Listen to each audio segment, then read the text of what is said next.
안녕하십니까.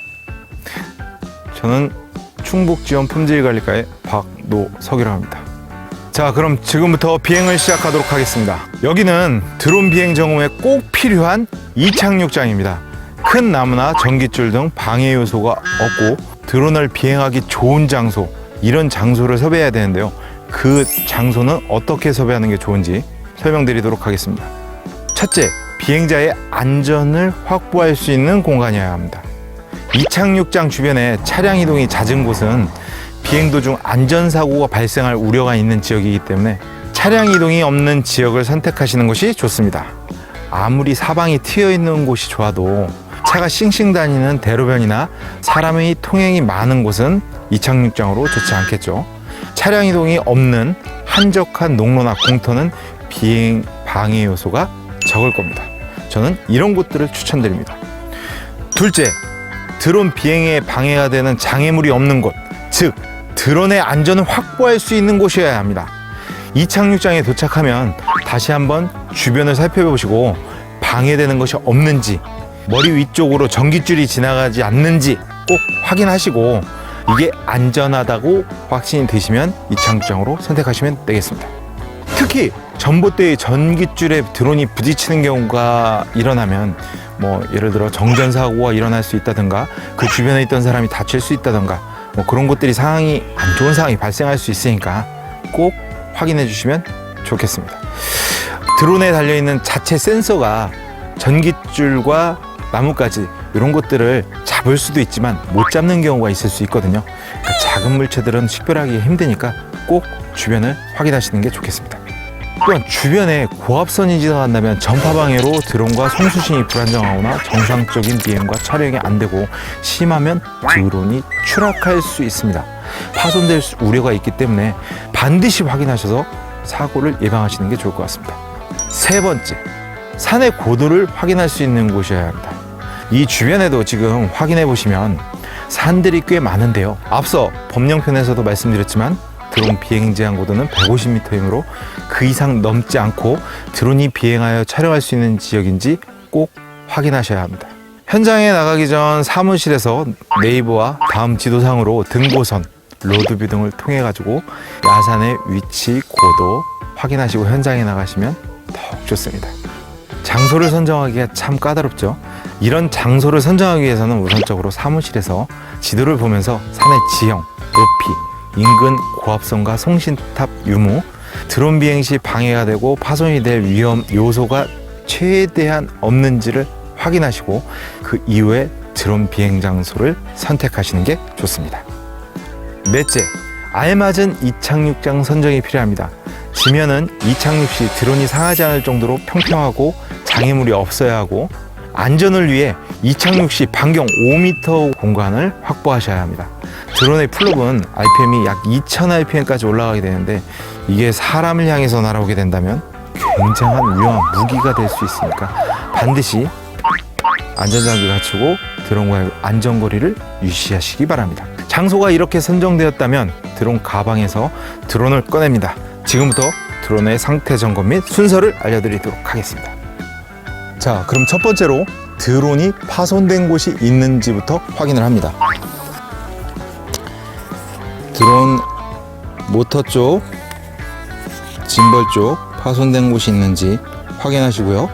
다음으로 짐벌의 상태를 확인합니다.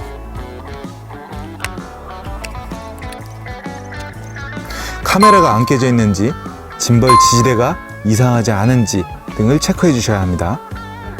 자, 세 번째, SD카드가 장착되어 있는지 반드시 확인해 주셔야 합니다. 여기 SD카드 안 꽂고 비행하시면 비행한 거 아니에요. 그냥 장난친 거예요. 자, 네 번째, 플롭을 장착하시면 됩니다. 프로펠러라고도 하는데요. 드론의 플롭은 대각선으로 같은 색끼리 꽂아주시면 됩니다. 플롭에 은색 동그라미가 있는 부분과 은색 동그라미가 있는 모터를 같은 부분으로 연결해 주시면 됩니다.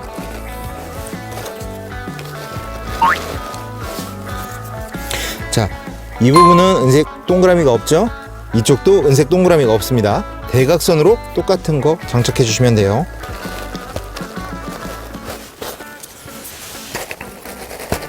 이렇게 꾹 눌러서 돌리면 꽂아지니까요. 그 방향으로 꽂으시면 되고요. 자, 조종기와 탭을 연결하시고 이후에 조종기를 켜시면 됩니다. 조종기,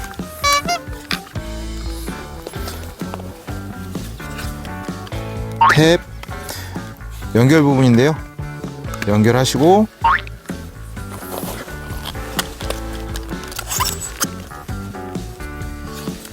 탭 끼워주시고 이 뒷부분에 요 뒷면 잊어버리시면 안 돼요. 막 찾으셔도 이런 데 찾으셔도 소용없습니다. 자, 여기에 그냥 끼우시면 됩니다. 자, 그리고 조종기를 켜시면 되는데요. 짧게 한번 바로 이어서 길게 한번 누르시면 됩니다. 따닥 삐리릭 이 소리 나시면 켜진 거고요. 자, 그때 탭도 같이 켜주시고요. 자, 그리고 조종기를 살짝 내려놓습니다. 드론에 전원을 켜주시면 되는데요. 똑같습니다. 켜시는 방법은 짧게 한번, 길게 한번. 따닥, 따닥.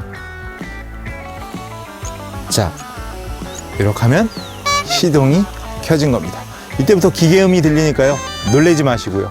이때 연결이 안 되면 당황하지 마시고 그냥 기체 전원 다시 한번 끄고 조종기 전원 다시 한번 끄시고 다시 켜시면 됩니다. 이런 점검이 번거롭다고 생각이 드시나요? 그래도 해야 됩니다. 꼭 지키셔야 하는 부분이니까, 그리고 항상 신중히 하셔야 되는 부분이니까 꼭 천천히 하시기 바랍니다. 이렇게 준비가 끝나고 나면 범용 앱에서 비행 목록을 생성하고 촬영 지점을 지정해야 하는데요. 그 순서대로 해보겠습니다. 자, 그럼 범용 조사 드론 시스템을 클릭하시고요. 팬텀4 프로를 매빅2 프로로 변환. 바로 로그인 하시면 됩니다. 드론이 연결되면 해당 시군으로 지도 선택을 들어가 지도를 선택하시고 확인, 시작 버튼을 클릭. 다음 무슨 창이 뜨는데 바로 닫으셔도 됩니다. 왼쪽 상단에 삼선 메뉴 클릭, 조사 목록 생성 클릭 후 미연면을 클릭하시고 신규 생성을 클릭하시면 밭, 쌀, 조건, 직분리를 선택하시고 조사 목록이 쭉 뜨게 됩니다. 이때 촬영할 필지를 하나하나 선택하시면 되고요. 선택이 끝나면 닫기 후 비행 정보 업로드를 클릭하시고 비행 시작을 누르시면 비행 전 사전 점검 체크리스트가 뜨는데요. 딱 한 번은 정확하게 읽어보시고 전체 동의하시고 비행 시작을 클릭하시면 비행이 시작됩니다. 예, 드론 비행하실 때 드론이 아무리 좋다고 해도 이렇게 가까이에서는 안 됩니다. 약 10m, 5m 뒤로 물러나서 비행하시는 겁니다. 비행 시작.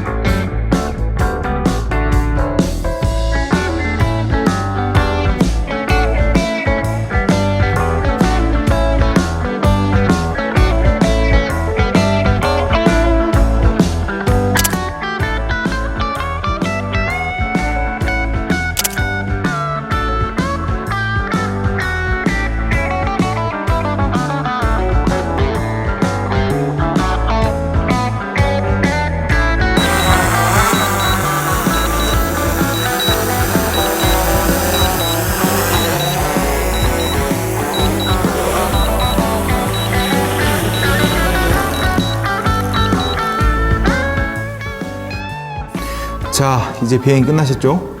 그럼 앱 우측 상단의 비행기 모양을 클릭하시면 세 번째 촬영 사진 목록 보기를 클릭.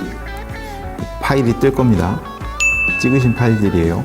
이 파일을 전체 선택하시고 태블릿으로 복사하시면 끝납니다.